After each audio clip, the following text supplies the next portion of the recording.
Hallo, heute sind wir im Tiergarten Mönchengladbach.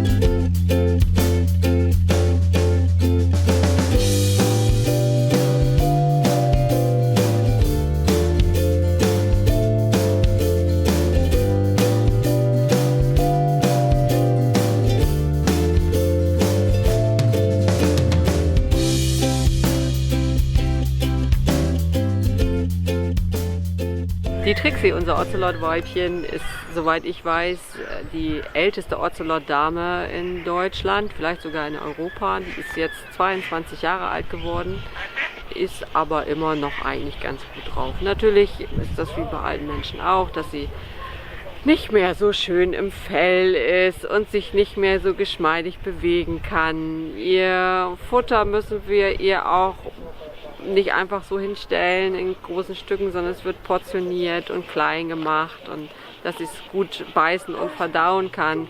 Sie hat nicht mehr alle Zähne und naja, sie ist halt eine alte Dame, aber sie darf hier ihren Lebensabend verbringen. Und wenn sie dann irgendwann stirbt, werden wir leider eben dann auch keinen Ocelot mehr haben, weil diese Tierart fast ganz verschwunden ist aus deutschen Zoos. Das ist sehr schade. Es ist eine wirklich schöne, kleine, exotische Raubkatze, aber eben schwierig, weil die Tiere alle miteinander verwandt waren, die hier in Deutschland waren und dann sehr inzüchtig wurden und es ganz schwierig wurde, Tiere zu importieren, also frisches Blut in diese Linien zu bringen, sodass die meisten Tiere dann irgendwann keine Jungen mehr aufgezogen haben und diese Linien ausgestorben sind, beziehungsweise eben nicht mehr im Zoo vertreten sind. Soweit ich weiß, gibt es tatsächlich noch Bemühungen und auch einige neue Tiere, die nach Deutschland gekommen sind. Aber wir werden uns nicht weiter an dieser Haltung beteiligen, weil das Gehege eben nicht mehr modern ist und auch ja, die Innengehegemöglichkeit nicht so toll ist, wie man sich das wünscht und wir da deswegen darauf verzichten, weiterhin Ocelots zu zeigen. Noch kann man sie aber hier sehen. Wie gesagt, die Trixie kommt bei schönem Wetter gerne raus, liegt wie alle Katzen gerne schön in der Sonne und wärmt sich, beobachtet gerne die Besucher. Ja, auf ihr Brett, auf der hohen Aussichtsplattform kommt sie leider nicht mehr. Das haben wir dann auch aus Sicherheitsgründen abgebaut, weil sie schon mal vom Brett gefallen ist und wir das natürlich vermeiden wollen, dass sie sich irgendwie auf ihre alten Tage noch verletzt und wir sie behandeln müssen. Aber wie gesagt, wenn das Wetter schön ist, beobachtet sie gerne die Besucher. Und sicher auch andersrum die Besucher gerne unsere alte Ocelot-Dame.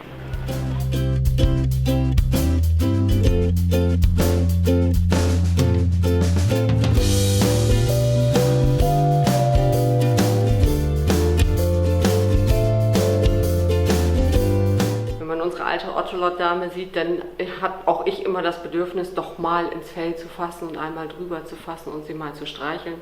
Das geht natürlich nicht, sie ist eine Wildkatze, das würde sich nicht gefallen lassen, man würde schwere Verletzungen davon tragen. Also die anfassen lässt sich auch in ihrem hohen Alter nicht. Das ist keine Kuschelkatze, sondern definitiv eine Raubkatze. Aber Ocelots sind früher auch wegen ihres Fells bejagt worden und in den 50er, 60er Jahren war der Pelz sehr begehrt, weil das Muster sehr schön ist. Und es wurden also Hüte und Mäntel und ähnliches und Besatz daraus genäht. Und wir bekommen manchmal solche Präparate, wie eben hier zum Beispiel diesen Hut, der eben tatsächlich Ocelot ist. Und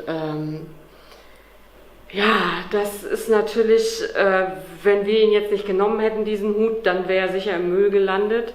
Das wäre sehr schade, weil dafür sind ja Tiere gestorben.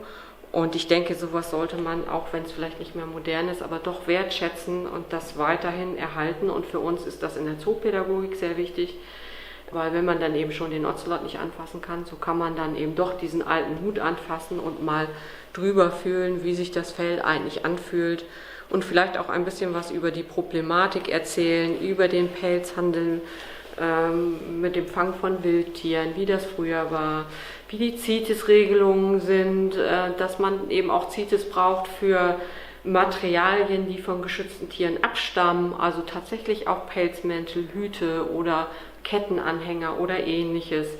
Ja, und gerade auch für Kinder oder ältere Leute sind diese haptischen Sachen besonders schön und ganz viele Leute freuen sich, wenn sie mal über dieses Fell streicheln können.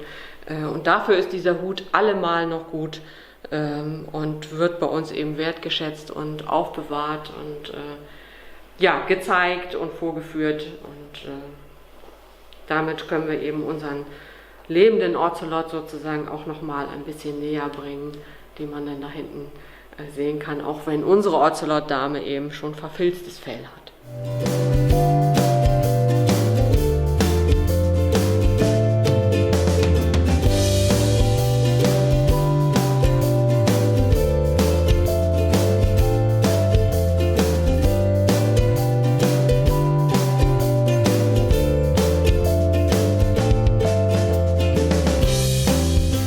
Schreibt jetzt eure Fragen in die Kommentare und vergesst nicht, dem Video einen Daumen nach oben zu geben.